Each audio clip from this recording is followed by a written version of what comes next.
자, 여러분 안녕하십니까? 여러분 맨큐의 경제학 챕터 13장 생산비용 보고 있는데요. 이번 시간에는 4절 단기비용과 장기비용에 대해서 같이 한번 살펴보도록 하겠습니다. 우리가 이제 얘기했을 때 처음에는 단기와 장기가 어떻게 구별됩니까? 라고 하면은요. 생산함수에서 나왔습니다.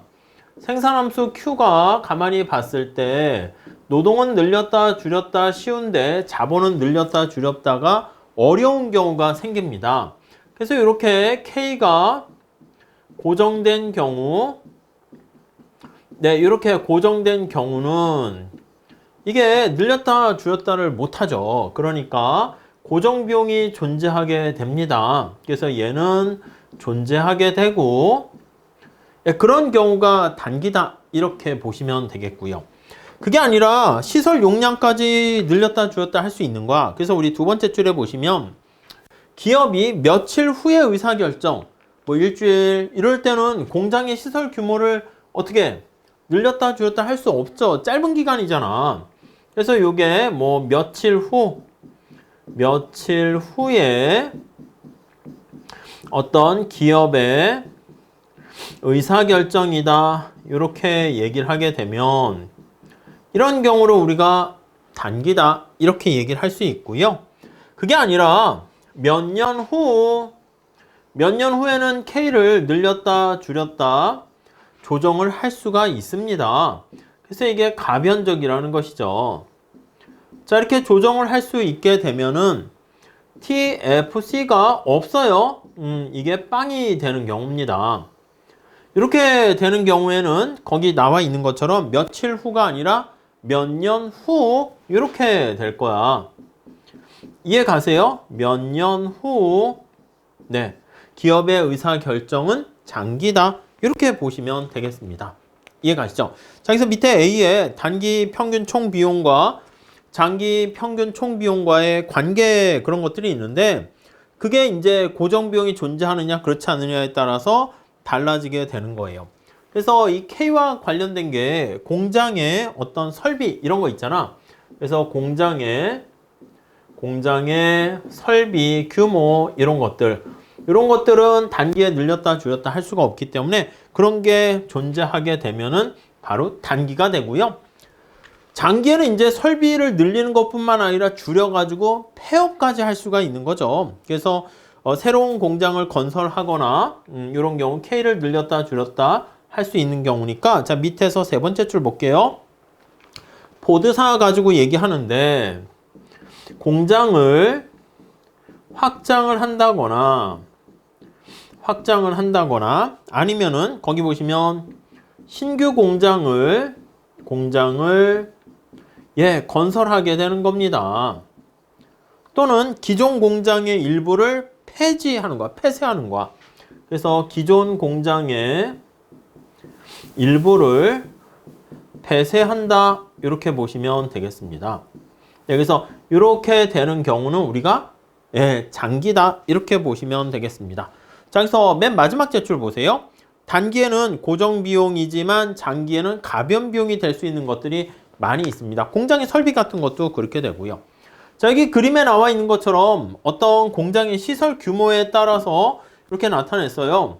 공장의 규모가 소규모 공장인 경우 요거는 중규모니까 좀 여기 평균 비용이 U자 형태인데 여기 보시면 평균 비용의 최저점을 가장 효율적인 생산 규모, 생산량이라고 그랬잖아요. 그러니까 1000 이렇게 되고요.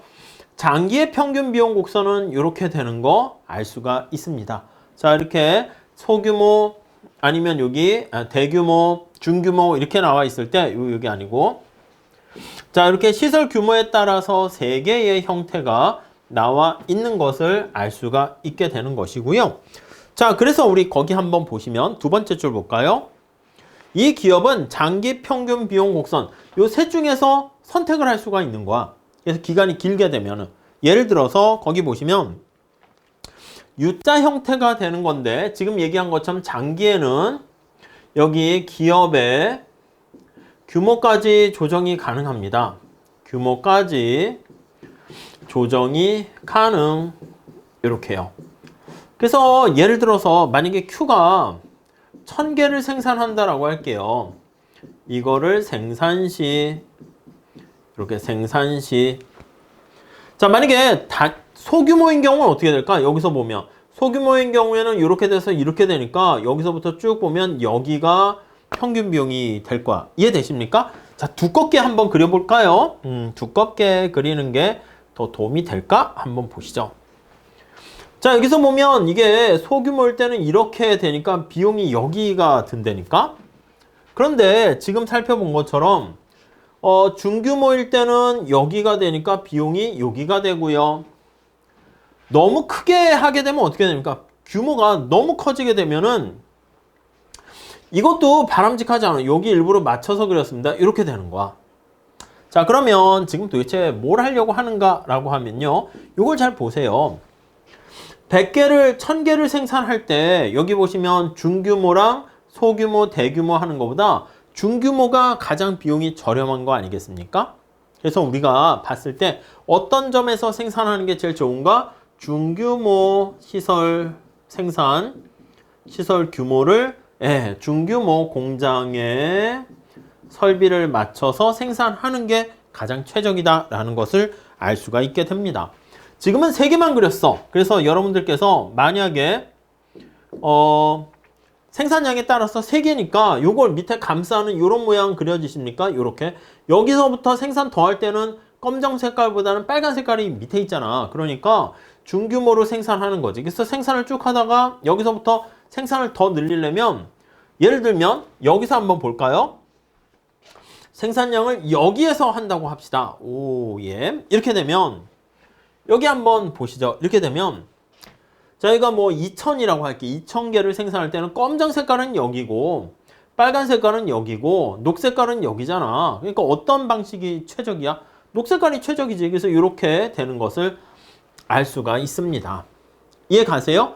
그래서 지금은 시설 용량을요 3개만 그려서 나타낸 것이고 만약에 시설 용량을 여러 개 그릴 수 있다라고 한번 가정을 해볼게요. 여기 무수히 많이 있는 거야. 무수히 많이 있어가지고 단기 평균 비용 곡선이 뭐 이런 식으로 해가지고 무수히 많이 있다라고 하면 요거에 맞춰가지고요. 이게 포락선을 이렇게 그릴 수가 있는 거예요. 이렇게 감싸는다 이렇게 얘기합니다. 그래서 장기 평균 비용 곡선이 이런 형태가 되는 거야. 저 질문이 있습니다. 여기는 어떻게 됩니까? 여기도 있는 거야. 이렇게 여기는 약간 왼쪽에 이렇게 최저점이 돼야 돼. 여기도 있습니까? 예, 여기도 있습니다. 그런 것들은 좀 자세한 얘기는 미시경작에서 보시면 되겠고 다양한 시설 용량에 맞춰가지고 가장 밑바닥을 지나가는 밑바닥은 아니야. 감싸는 형태를 지니는 이런 형태의 장기 평균 비용 곡선을 우리가 도출해낼 수가 있게 됩니다. 자, 그래서 거기 305페이지에 가보시면 두 번째 단락에 단기 곡선과 장기 곡선의 관계를 보여주고 있는데 장기 평균 비용 곡선은 단기보다는 조금 더 훨씬 더 완만한 U자다라는 거, 완만한 U자형이라는 것을 우리가 알 수가 있게 되고요. 자, 그 다음에 단기보다는 장기의 융통성이라는 말 보이십니까?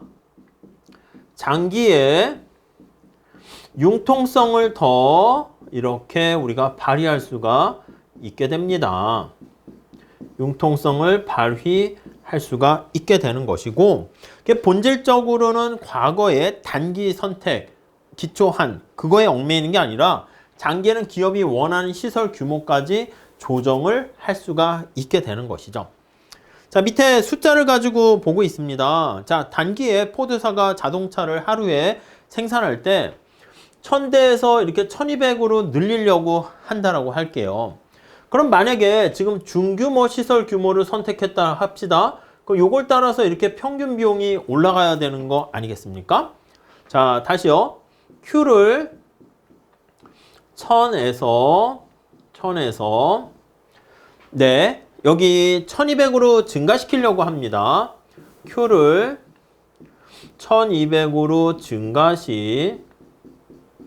자, 우리가 앞에서 살펴본 것처럼 단기에는 시설 규모를 늘렸다 줄였다 할 수가 없습니다. 그래서 중규모 공장에 여기 나와 있는 시설 규모를 이렇게 따라가서 보게 되면 중규모 시설 설비를 중규모 중간의 사이즈의 시설을 설비를 이걸 이용한단 말이죠.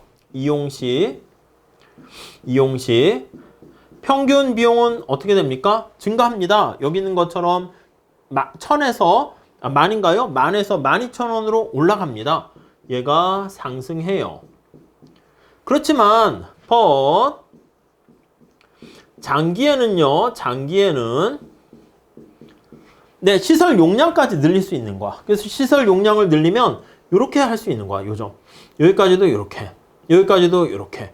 그러니까 시설 용량을 늘리게 되면 공장을 하나 더 짓게 되는 거야. 그럼 늘리게 되면은 여기 나와 있는 것처럼 설비를 요거를 그냥 고정되어 있는 게 아니라 증가해서 조정해서 여기 나와 있는 것처럼 ATC는 일정하게 유지할 수 있다. 이렇게 보시면 되겠습니다. 오케이, 이해 가시겠습니까? 자, 그래서 거기 나와 있는 것처럼 한계 생산이 얘는 왜 증가합니까? 라고 하면요. 한계 생산이 체감하기 때문에 그런 거야. NPL이 얘는 단기잖아. 그러니까 NPL이 체감하게 되어서 바로 그런 일이 발생하는데 이렇게 시설 용량까지 조정을 가능하게 하면 거기 나와 있는 것처럼 평균 비용은 일정하게 유지할 수 있다. 이렇게 정리하시면 되겠습니다. 자, 이렇게 되는 여기까지만 하고 더 설명은 안 합니다. 그런 것들은 미시경작 들어가서 조금 더 그래프 그래프를 이용한 그런 기하학적인 것까지 수리적인 것까지 조금 보시면 더 좋겠어요. 여기선 요 정도까지만 끝내고요. 자, 그러면 어느 정도 기간이 장기인가? 이거는 산업마다 다릅니다. 자, 그래서 다시 정리하면 자, 우리가 여기 장기와 단기 이렇게 했는데 이거 뭘로 구별한다고요? K가 조정이 가능한가에 늘렸다 줄였다 가능한가에 여부로 기간을 판단하게 된다는 얘기죠. 네, 이해 가시겠습니까? 자, 그런데 거기 나와 있는 것처럼 자, 밑에서 네 번째 줄 볼게요. 자동차 산업 같은 경우 어떻게 될까요? 산업인데 자동차 산업이라 할게요. 그러니까 자동차 산업이 있고 거기 예를 드는 게 커피숍 산업이 있습니다. 그래서 자동차 산업이 있고요. 그 다음에 커피숍 산업이 있습니다. 커피숍 산업이 있습니다. 네, 이렇게요. 자동차 산업은요, 여기 나와 있는 것처럼 거기 산업 자체, 현대자동차 생각해 보세요. 생산 라인을 하나 더 건설하는데 1년이나 2년, 3년 그 이상 걸리지 않겠습니까? 그래서 1년 이상 걸리게 됩니다. 그러면 우리가 기간을 어떻게 잡냐면 1년을 기준으로 해서 1년보다 더 길게 되면 길어지면 요거는 장기다. 이렇게 보시면 되겠고 1년보다 기간이 짧으면 단기다. 이렇게 보시면 되겠습니다.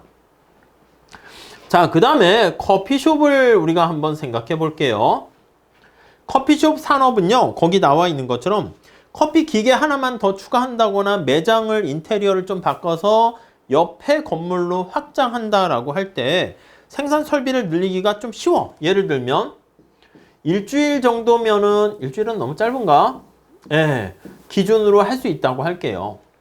그러면 커피숍을 기준으로 했을 때는 일주일을 기준으로 해서 일주일보다 기간이 조금 더 이렇게 길게 되면 장기, 일주일보다 짧게 되면 단기, 이렇게 되는 것을 알 수가 있게 됩니다. 아시겠죠? 자, 그래서 맨 마지막 줄 체크하시죠.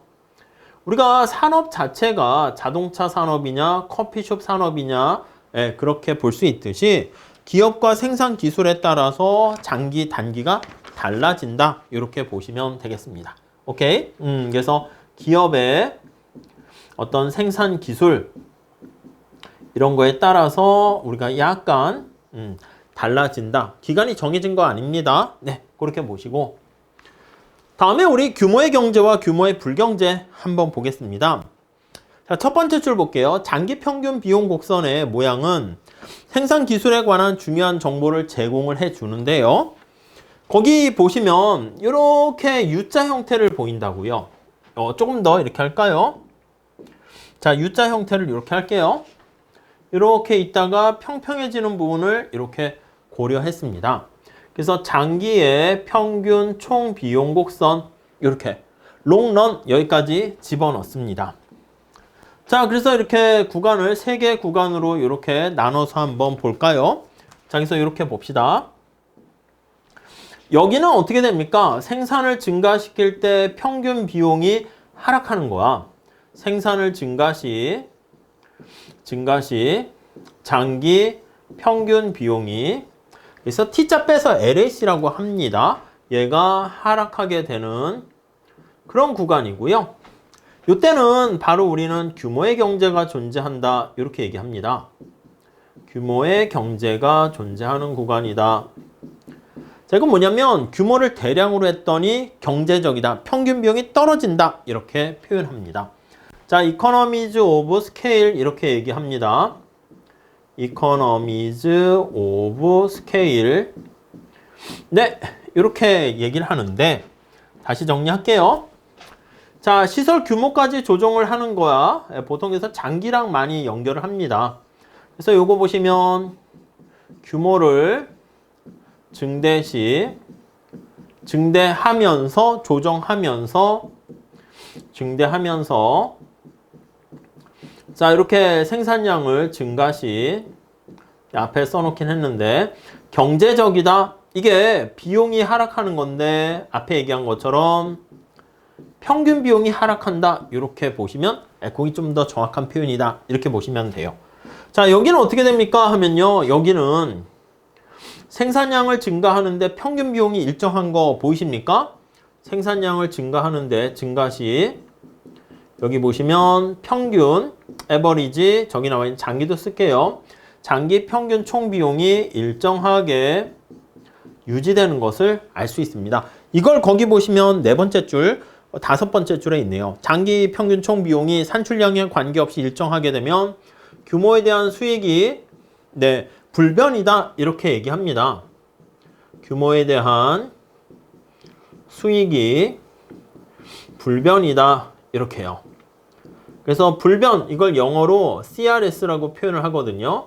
네, C가 바로 영어로 컨스턴트하다 이렇게 표현을 하는 것이고, R은 이제 리턴입니다. 리턴스 수익이요 또는 보수라고도 표현합니다. to scale이다 이렇게 얘기를 하게 되네요. 이해가시죠? 자, 그 다음에 여기 색깔을 이걸로 해야겠네. 자, 생산을 증가시키는데 여기 보시면 증가시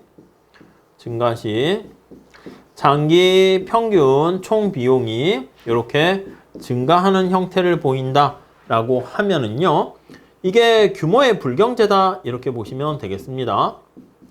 규모의 불경제 이렇게 보시면 되겠습니다. 그래서 이 경우는요, this라는 말을 씁니다. this economies of scale 이렇게요. this economies 나머지 똑같습니다. of scale 이렇게 보시면 되겠습니다. 자, 그래서 규모의 경제, 규모의 불경제, 규모에 대한 보수, 수익, 불변 잘 아시겠죠? 자, 그러면 여기 나와 있는 것처럼 아니 얘는 왜 일어나는 거야?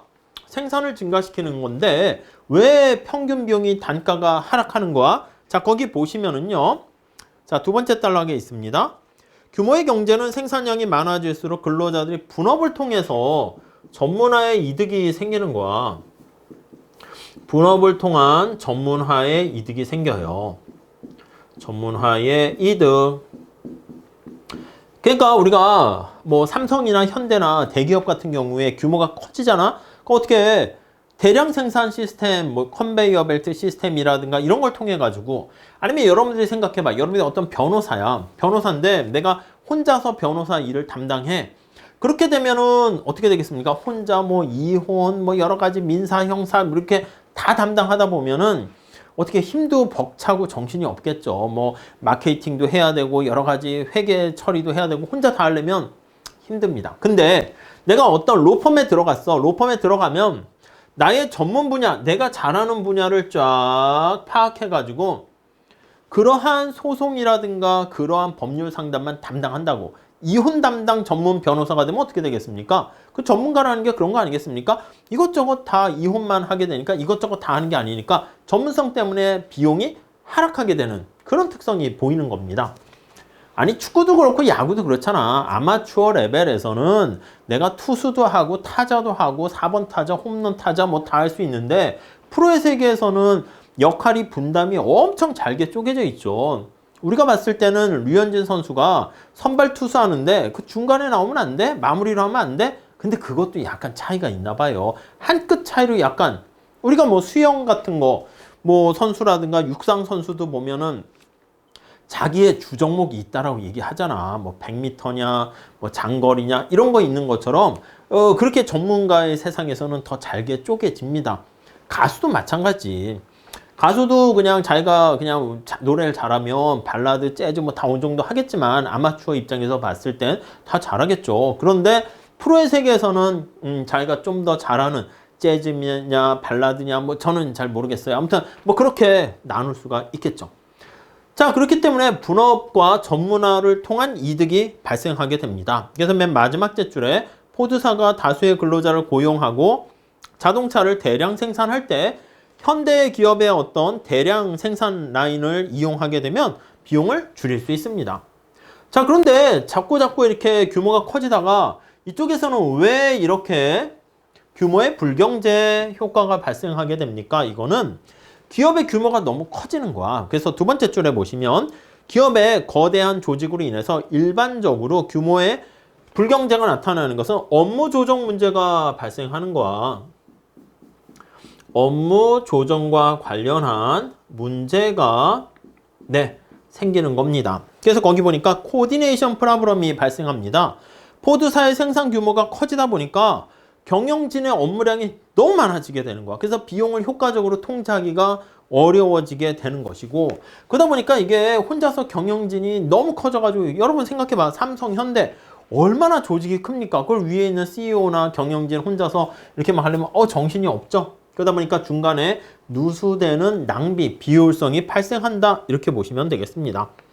자, 그러니까 이 경우에도 이제 규모가 커지면서 업무 조정에 비용과 관련된 문제가 생기지만 여기서는 업무 관련한 코디네이션 하는 조정의 비용보다 분업 전문화의 이득이 크게 되는 것이고, 여기서는 업무 조정의 비용이 분업의 이득보다 전문화의 이득보다 더 크게 된다. 이렇게 보시면 되겠습니다.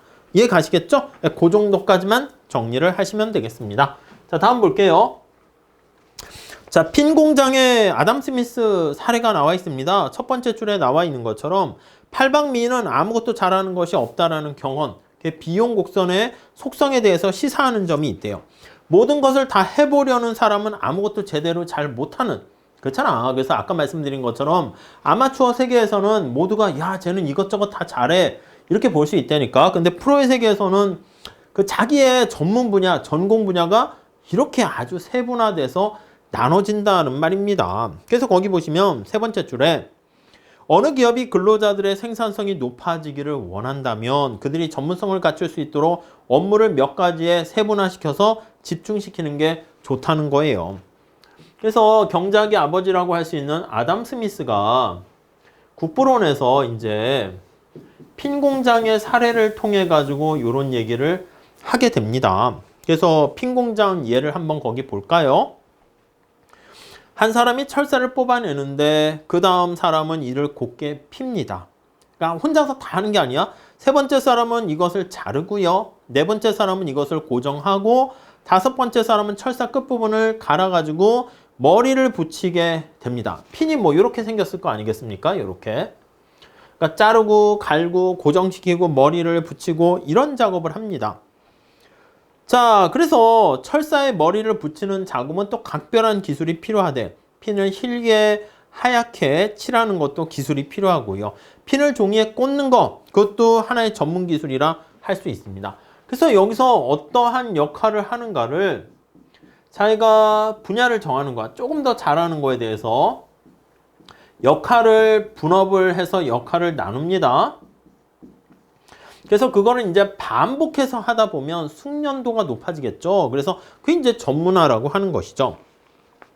자, 애덤 스미스가 국부론에서 이렇게 핀 공장의 교훈을 통해서, 자, 오른쪽 칼럼의 두 번째 줄 보시면 근로자 1인당 핀을 하루에 수천 개의 핀을 생산할 수 있는데, 만약에 그러지 않고 자 혼자서 자르고 머리 붙이고 이걸 다 하라고 그러면 거기 20개도 만들지 못했을 것이라고 얘기를 합니다. 그래서 분업과 전문화를 통해서 규모의 경제를 통한 핀 공장이 1인당 평균 생산성을 크게 높일 수 있다라는 것을 나타냅니다. 그래서 마지막에 보시면 우리가 모든 작업을 혼자 다 하는 게 아니라 역할을 분업하게 되는 것이죠. 건설업이다라고 하면 목수, 배관공, 전기기술자, 페인트공 역할을 다 나누게 되는 것을 알 수가 있고요. 그래서 오늘날과 같은 이런 분업의 역할을 통해 가지고 우리가 풍요로운 생활을 할 수 있게 되었다. 이렇게 마무리를 짓고 있습니다. 한번 잘 읽어보시면 좋겠고요. 자, 문제를 풀어보면서 정리합시다. 자, 8번 볼게요. 생산량이 증가함에 따라 근로자의 작업의 전문성이 향상된다면, 자, 생산량이 증가함에 따라 전문성이 향상되게 되면 규모의 경제 효과가 생기는 거죠. 규모의 경제 효과를 우리가 얻어낼 수 있고요. 자, 평균 비용은 어떻게 하락한다라고 우리가 얘기를 할 수가 있겠죠. 그래서 답은 이렇게 A번 보시면 되겠고요. 자, 이거는 직접 한번 보는 겁니다. 보잉사가 한 달에 제트기를 9대를 생산한대요. 장기 총비용이야. 이건 총비용, 평균 비용이 아닙니다. 그렇기 때문에 평균 비용은 장기 ATC라고 할까요? 얘는 LTC, 장기 총비용을 Q로 나누는 겁니다. 900만 달러, 만 달러는 뺄게요. 이거를 9대 생산하니까 이거는 뭐 100 이렇게 될 겁니다. 단위당 평균, 장기 평균 비용은 100 이렇게 됩니다. 자, 근데 보잉상 한 달에 10개를 생산할 때 장기 총 비용은 1100만 달러 이렇게 된 거야. 그러면 LATC는 어떻게 됩니까 하면 평균이니까 1100을 저기 나와 있는 10으로 나눠주면 되니까 110 이렇게 되는 겁니다. 이해 가십니까? 자, 그래서 여기서 우리가 얘기하는 것은 현재 어떤 비용 구조로 되어 있습니까? 라고 하면 생산량을 여기 9대에서 10대로 증가시켰잖아. 근데 여기 보시면 장기 총비용, 그러니까 규모의 경제가 있냐, 규모의 불경제냐 이건데 여기 보시면 평균 비용이 100에서 110으로 증가한 거야. 그러면 어떻게 돼? 비용이 증가하는 거니까 규모의 불경제 상태가 되었다. 이렇게 보시면 되겠습니다. 오케이? 자, 여기서 거기 나와 있는 것처럼 규모의 불경제 이렇게 정리를 하시면 되겠습니다.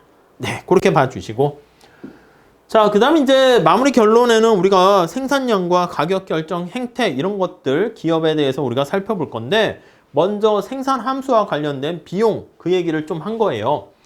비용이 두 개 있습니다. 명시적, 묵시적, 암묵적 비용이 있는데 이 둘을 다 우리가 기회비용으로 고려하시면 되겠고, 고정비용과 가변비용 이렇게 되어 있는 거 보시면 되겠고, 그리고 총비용을 우리가 생산량으로 나눠서 이 두 개 합한 게 총비용이잖아. 그래서 요거를 각각 Q로 나눠준 게 평균 고정비용, 평균 가변비용이고, 그래서 이게 평균 총비용이 되는 겁니다. 그리고 한계비용은 이게 미분한 거. 여기 한 단위 추가적으로 증가할 때 이렇게 이 델타가 우리가 미분했다라는 거 의미 잘 체크하시면 되겠습니다. 자, 그래서 요 내용 우리가 마무리 잘 해주시면 될 것 같고요.